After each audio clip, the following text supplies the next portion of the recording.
So let's see what we have here.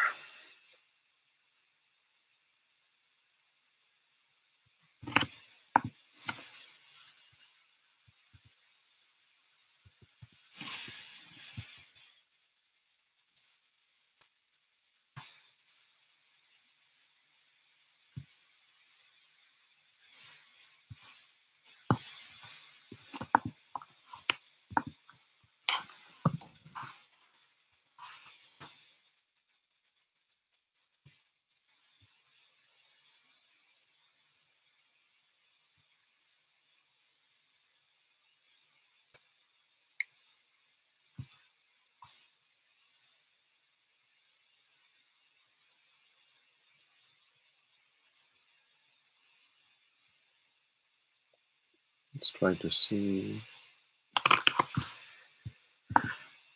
I got someone here.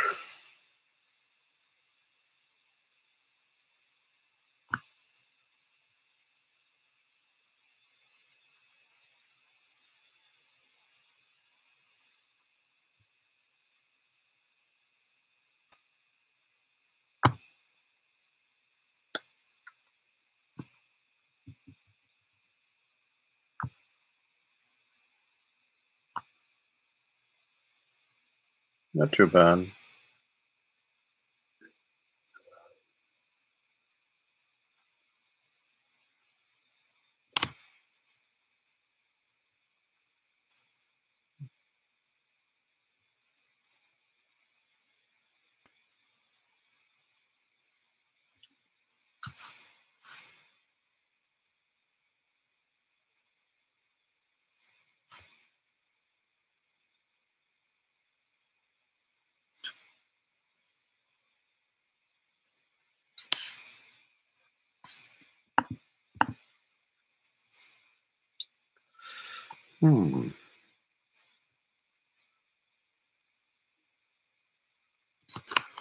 So can I switch?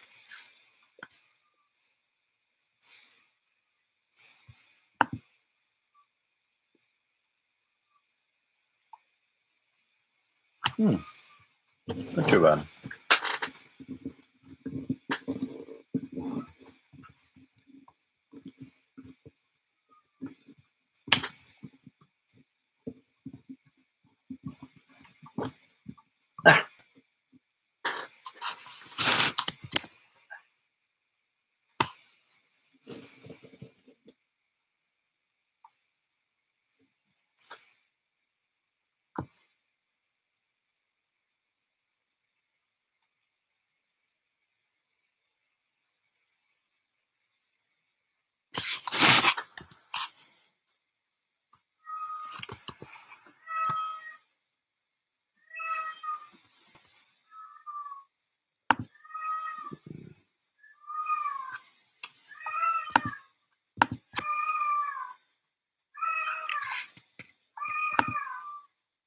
She's driving me crazy.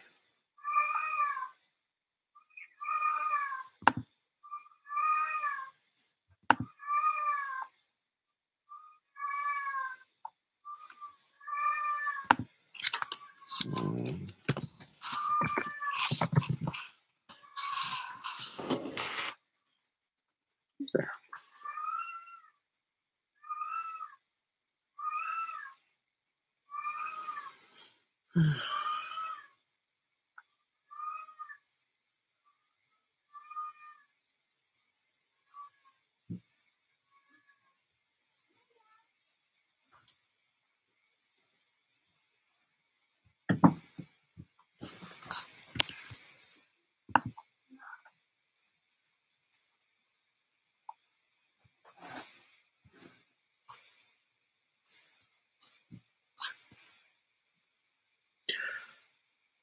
Anyway.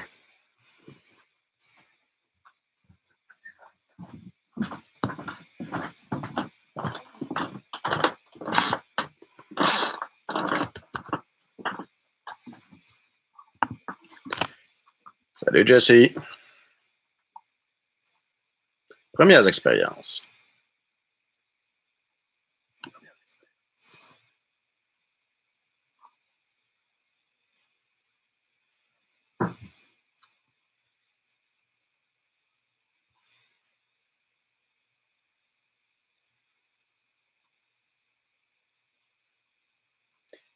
Let's see if we're gonna get someone else.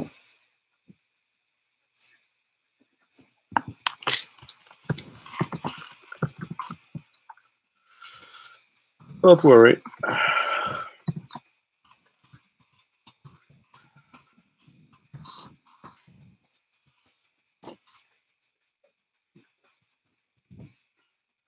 Three people?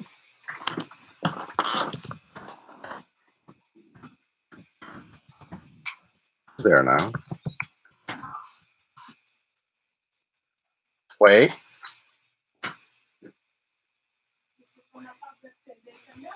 Wait. Wait. Greetings, Scouts.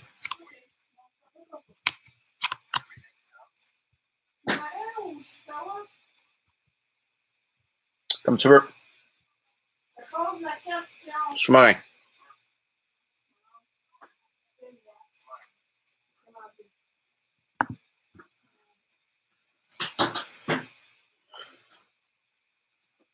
So complicated to get it to work.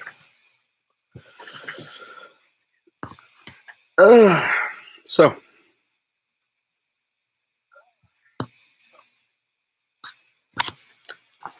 Should I start? Or should I wait?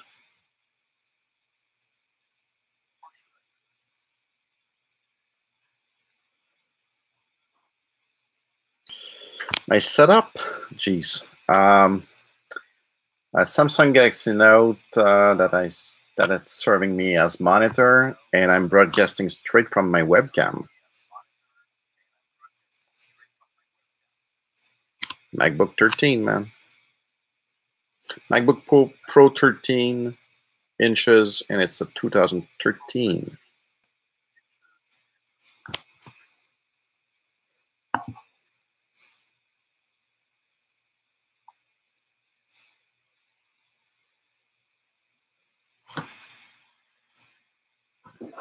I think so, but you have the 15 inches.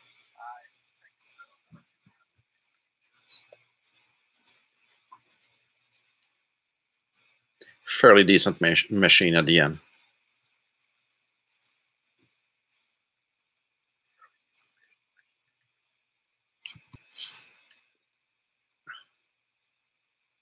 Okay. So I might do the same thing next week, but that's a start and I need some practice.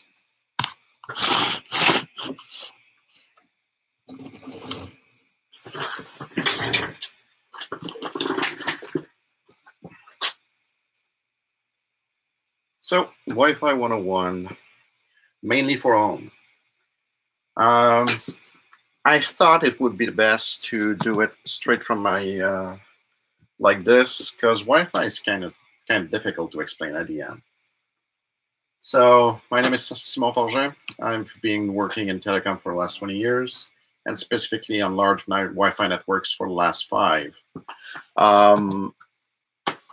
Full disclaimer, nothing there in this presentation should be considered as the truth.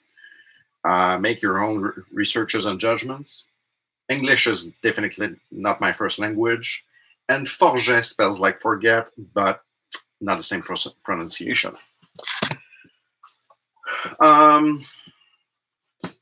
Just to simplify, because I will employ those terms at the end, an access point refers to a Wi-Fi to network device, usually a home router, or in large corporate environment, only the Wi-Fi transmitter receiver.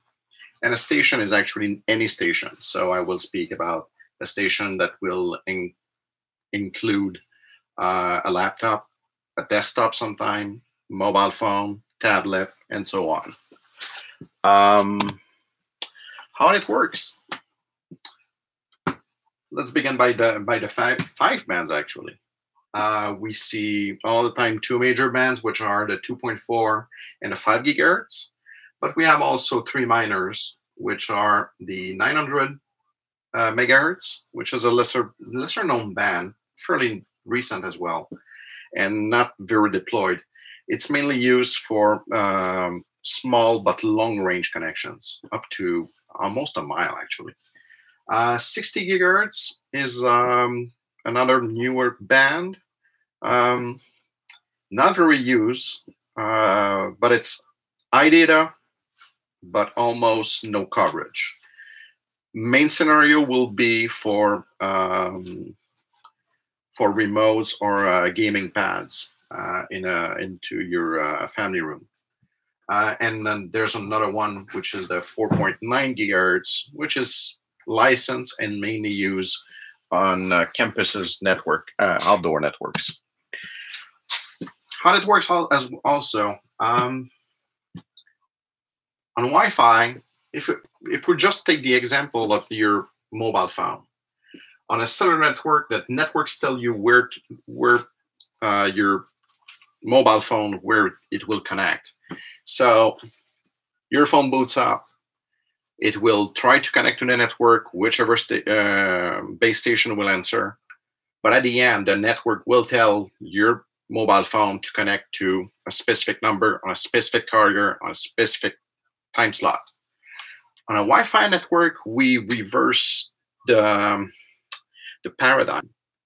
It is actually your station that will choose where to connect. So it's kind of tricky, especially in large environment. So we need to, in that order, we need to make some tricks and to make some background stuff in order to get the best access point to support your station. The network support greatly varies per device. This is something that I've been battling for years because obviously an iPhone, just like this one, will support pretty much everything because it's Apple. On the opposite, if I'm speaking about Windows, whichever it's a laptop or mobile phone, or maybe about Android, the manufacturer will use an open system on open electronics, but it may choose to not support everything. You may have a brand new iPhone that will have a lesser quality Wi-Fi chip that will support only 2.4 gigahertz. On the opposite, you might support 5 gigahertz, but you may not support all the available channel on that machine. More importantly, Wi-Fi is half duplex. Half duplex means that at each time, the network or a station can speak, but no one else can. It is what we call collision avoidance. So it is possible. Yes, in reality, it will happen, but we try to minimize, well, to avoid any collision over the air. So stations and the network will not talk to each other at the same time. This being said, I'm going to make it totally crazy, especially for home environment. But if I got, let's say, 60 devices connected to my home router, and those devices are streaming a YouTube channel, whichever it is, let's say 60 different YouTube channels, the problem that I will face is that at some point I will reach the capacity, not the capacity of your internet connection, but the on-air capacity, where I won't be able to broadcast seamlessly video feed for each of these 60 devices. Because of what? Because it's half duplex.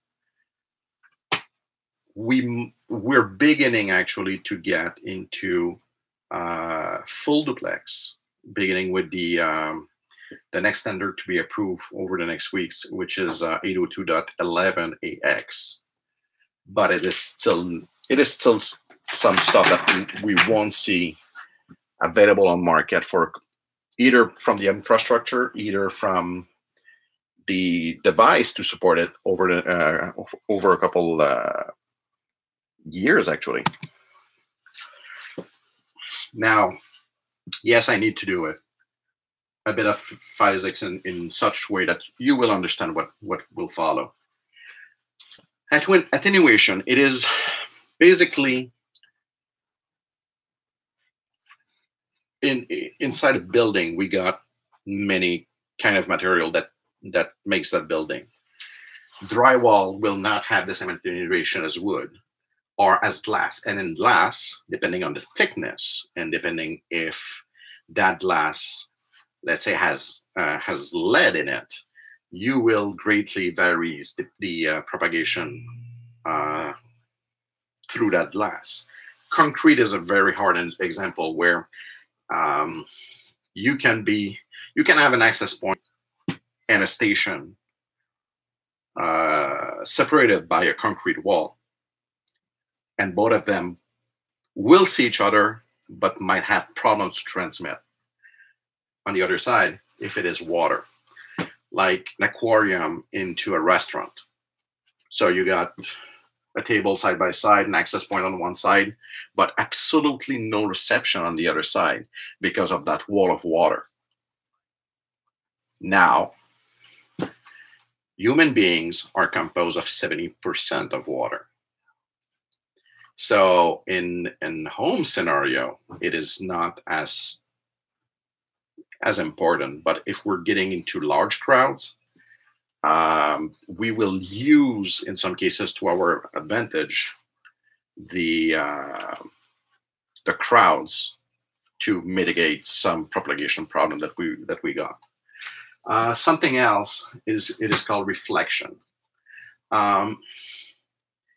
Prior to 802.1n, which is about like 10 years old now, we didn't really care about the reflection, but now since about 10 years, multipath is greatly important to increase the throughput of each device.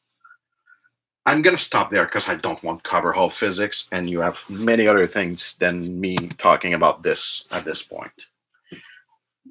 There's still a couple of things that I still need to mention.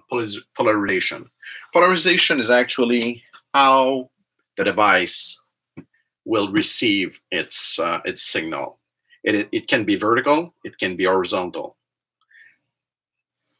As opposed to this, if I'm on an angled plane, I can receive it on either the vertical or the horizontal plane. In some cases, it is really important. I'm seeing, time to time, small access points, small routers with the antennas that are all over the place. Just get them straight up. You'll get better performance out of that. And time to time, I've been asked, internal or external antennas, which one is the better? Well, there's no good answer about this. Both have their strength and their problems. Internal, well, that's how many years now that we don't have any antennas sticking out of our cell phones. And those are working great, by the way. So we can apply the same thing, like for many home routers now, they don't have any antenna sticking out, and they will just do the same thing as the one that sticks out. Where external antennas might have a hedge, it is actually that we can replace those antennas to get an higher gain, not from the radio, but by the antenna themselves. So, and this is where we can tweak also for power. Speaking of power, how much power should we have? Actually, it is counterintuitive because, as many people might want to think, having more power is probably the worst thing that you can have. You better have less than having too much. Having a single access point, depending on your house, might be problematic. And you might benefit to have multiple access points, reducing the power, having multiple access points to get better throughput. Rule of thumb, it should not be higher than the lowest station transmission power. So this iPhone, don't remember by heart, but I believe it is 60 milliwatts of power on output, while my laptop will get up to 200 milliwatts.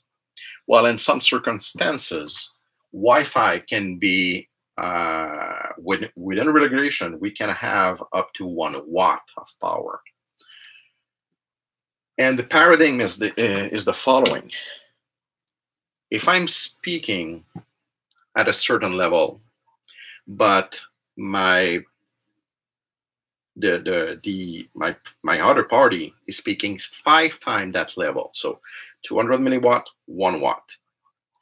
To get back to my access point, I will have a certain length and certain strength where I will be able to transmit. The problem with this is, as if I'm getting further than this point, so a bit farther, I'm sorry, I'll get into multiple problems. Like, I won't be able to talk back to my access point, but the problem is that access point has so much force that it induces an error. Well, in error, the station. Yeah, you can speak to me because I'm there, but you cannot talk back to that access point. So having less power in most cases will help you more than having too much. And this is really rule of thumb, where you need to match the lowest common denominator at the end. 2.4 gigahertz. This is not, those images are not mine. I just grabbed them over the internet for the benefit of this conversation. 2.4 gig is messy. It is now our junk band. Years ago, well, when I was really young, an infant actually, we had those analog cordless phone all over the place. And at some point, we had so many problems with them because everybody had them, but not enough band to use them. So they were interfering one to the other. So we switched to 900 megahertz, and same thing happened. Then we switched to 2.4 gigahertz. Well, now it's the same thing happened because Wi-Fi is not only in 2.4 gigahertz. We're speaking about Bluetooth. We're speaking about Zigbee. We're getting microwaves. Microwaves actually use the same spectrum as the 2.4 gig. 1,000 watt inside a small box. Well, that its construction prevent most of that power to leak out, but it's still a source of interference at the end because we still have some leaks. So this is totally problematic, especially with the number of channels that we have. What we should do in a 2.4 gig is only use 3 channels in 20 megahertz. Those 3 channels are 1, 6, and 11. All others that are actually dotted right there should not ever be used. Moreover, we shouldn't be using as well the 2.4, the 40 megs.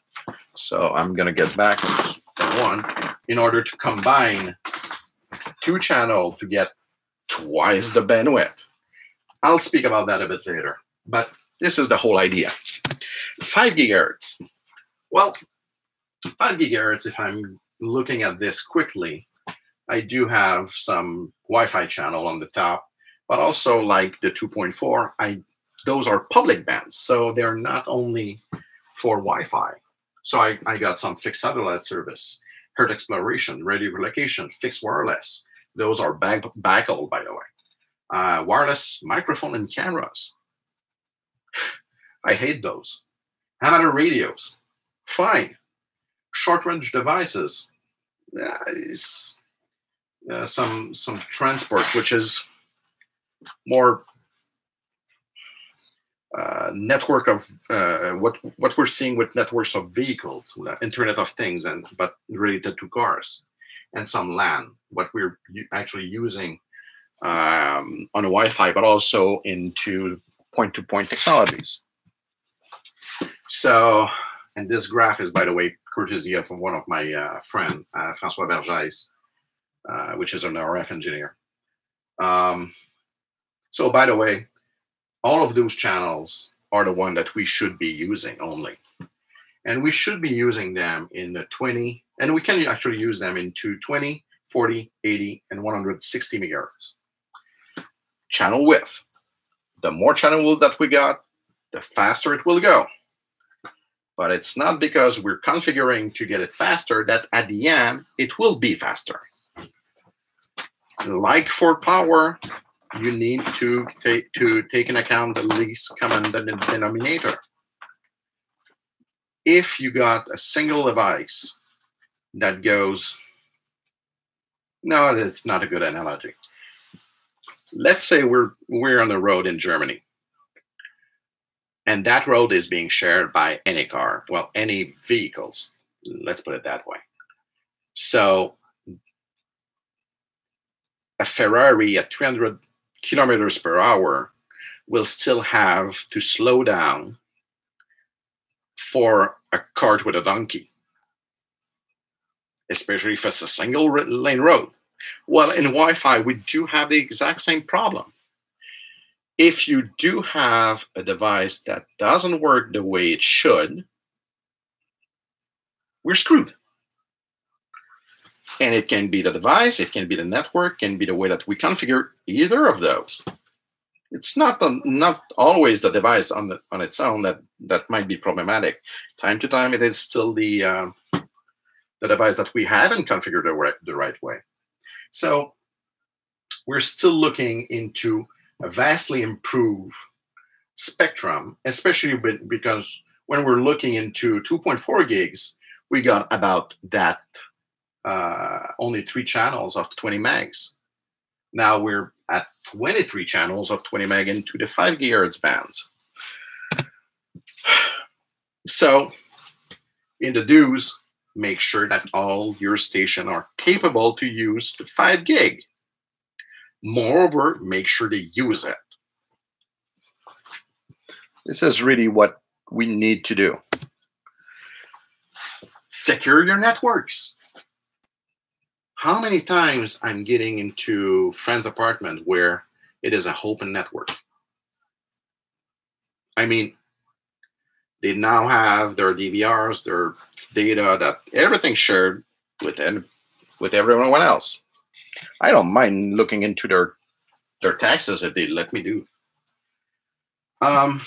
Software. Keep your software and equipment updated. Bare minimum. Keep them updated. Alternative OS are okay if you know what you're doing. I've put it there because we see, well, if you do some research, you'll see that we got the most populars are actually OpenWRT and DDWRT, which are alternative OS based for several router that will increase and dramatically increase the capabilities of your routers. This being said, be careful with it. You need to know what you're doing. Do your homework on this. Power, as I mentioned, lower the power, and having more than one access point might be a good idea. You still have some things to do in the background in order to make it to work, but it's still, in my whole opinion, the best scenario that you can have.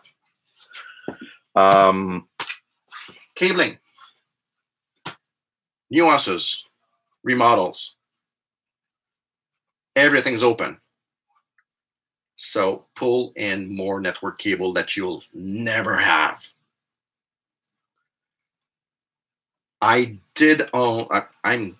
fairly easy for me to do my cabling, and I did it, well, 4 years ago. I redone my living room. And something that I totally forgot about, especially with all this IoT, I totally forgot to pull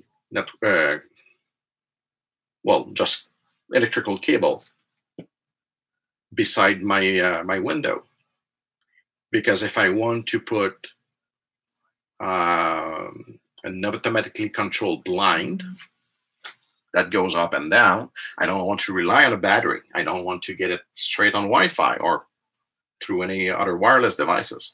Might be cool, might be not. But at the end, I don't want to mess with the battery. And I forgot to pull the freaking cable to plug it there.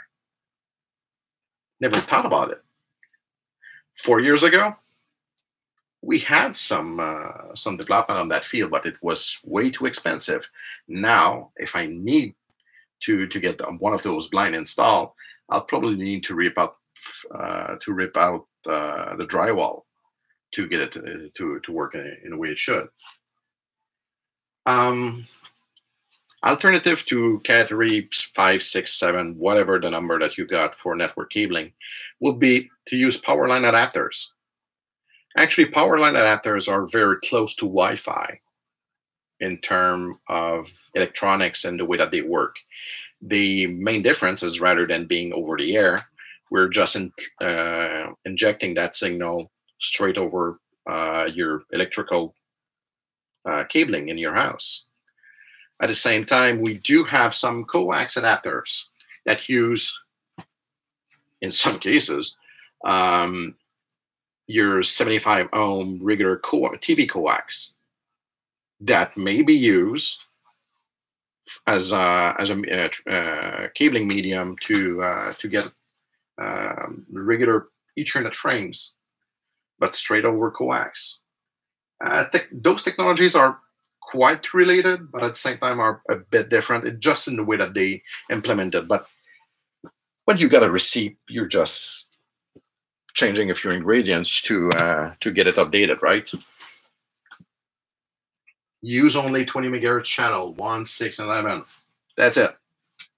Safely, you can use 20 and 40 megahertz channel. So bonding two Ethernet channels, two Wi-Fi channels, in order to increase the data throughput.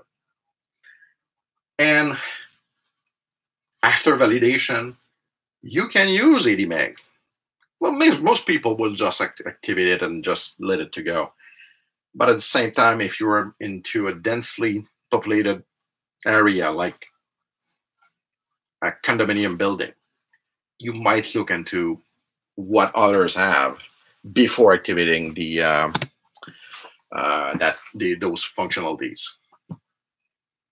Into the don't do it category. Avoid Wi-Fi repeaters at all cost. Let me explain you quickly what I mean with this. So you got a router, but you're not spreading far enough into your house to make it work. So manufacturers over the years, over the last years, had the very good idea to make a small wall wart type access point, but it is not an access point. It is really a repeater. So that device will listen, let's say on channel 1 and channel 36, channel 1 2.4 and channel 36 on 5 gigahertz. So, and they will act as a man in the middle for the transmission. So the station cannot reach your router, but can't reach that repeater, because that repeater will actually repeat any other SSIDs or network available. So it will broadcast that SSID on the same channel as your router, but it will actually take everything into memory before retransmitting the data that is coming from the station straight to the router and back and forth. So it does not increase your latency, the time that it's being taken care of over the air, twice. No, it's almost close to 5 times. So performances are decreasing, everything decrease. It is really a mess. It is worse than the 2.4 gigs actually. And avoid wireless mobile phone repeaters as well. In the same way, I've seen in houses and even in companies, small mobile phone repeaters. So you put a source nearby a window or outside, whatever, and you put a repeater, well, actually an extension. This is how they call this extension, just outside. Well, inside the coverage needed, but in between, they will link together with a wireless link, taking 26 megahertz, so more than 20 but less than 40. And those devices aren't Wi-Fi aware. They don't care about Wi-Fi. They think that Wi-Fi is actually background noise, and they're perfectly legal because they interpret the governmental regulation on their side, and yeah, it is not as precise as we would like to get it. So just don't do it. Make sure that your configuration doesn't harm any others. You can do so many things with your Wi-Fi that will mess around with your own network, but also with your neighbors. And don't use another country profile.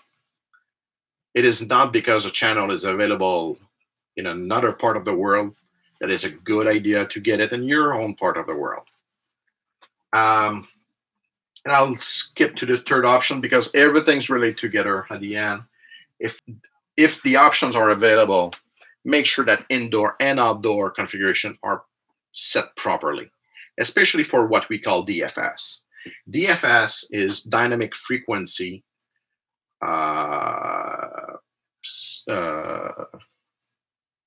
spectrum service. Spectrum. Dynamic frequency spectrum. Might be not. DFS, anyway. DFS is a set of rules to deal with weather radar. And if it is not set properly, and you can search on the net for, and it just didn't have time to get and put a picture of this on the screen. But basically, we can see an access point misconfigured that will trick the weather radar in such a way that it will always detect some rain into an area.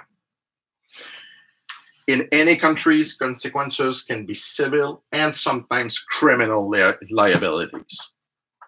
Just to be clear, you cannot plead a Fifth Amendment or that you were not aware of the laws and bylaws and the likes. In some cases, it is really criminal. So just make sure that you don't mess around with this. Don't use the freaking 40 megahertz channel in the 2.4 gig band. If you do, you're shooting yourself and everybody else in the foot. Imagine we got channel 1 and 6 and channel 6 and 11. As soon as you enable that feature, if there's two in your surroundings, each will interfere with each other because channel 6 is shared. There's nothing to do with this. Don't use 80 megs if you are located in a highly densely populated area. You won't see any 80 megs into an hotel, into a condominium tower, if it is a central network. But into an hotel, you won't see any of these 80 meg channel. It is not because it looks to be faster that at the end it will be faster. And more importantly, don't use 160 megahertz wide channel. Right now, we can use 2 in the 4 gigahertz band. But guess what? There's no device to support it. Or those are so rare that we won't be able to use it at the end. So It doesn't matter. Now, streaming. Streaming is fine as long as you know what you're doing. At the very beginning of this presentation, I told you something. Wi-Fi is half duplex. So if you're trying to do, let's say, Netflix over that Apple TV or that Google Play thingy, Chromecast, whatever, and at the same time we're trying to do the same streaming over YouTube, well, we got over the same access point, we got the same two competing services that wants to get all bandwidth to ensure data flow correctly for both applications, because they are streaming. They are just always on and trying to replicate, to get on. So if you know what you're doing, if you know that you won't be impeded, and you got sufficient capacity, everything, you got the wind in your back, just do it. Just do it. Otherwise, it's not a good idea. Okay. Do's and don'ts. Open networks are fine. Yes. I'm the guy that told you to secure your networks. Open networks are fine. For these reasons. For guests. Yes, guests. You got a friend at your house. He wants to get on the internet to show you the latest catty whatever thingy. That's fine. But they should be using an open network for banking. And as long as those open networks have a captive portal, you need a way to authenticate and get a track out of what's going on your network. What I mean by this is because legally you are liable. So if they are broadcasting some nasty stuff, you're liable. There's nothing else to do. And because we're now at 3 minutes, I think that we're gonna get this one wrapped up. So quickly, because we're gonna switch to Mr. Jesse right now.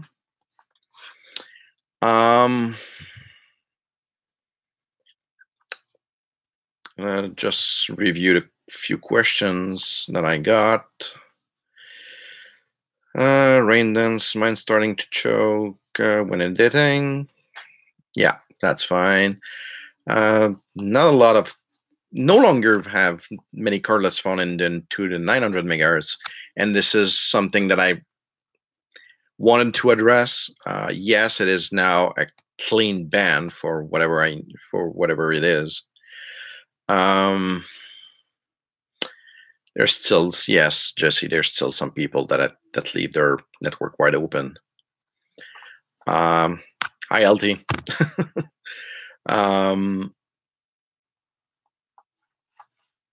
Scott, just put a freaking password, please.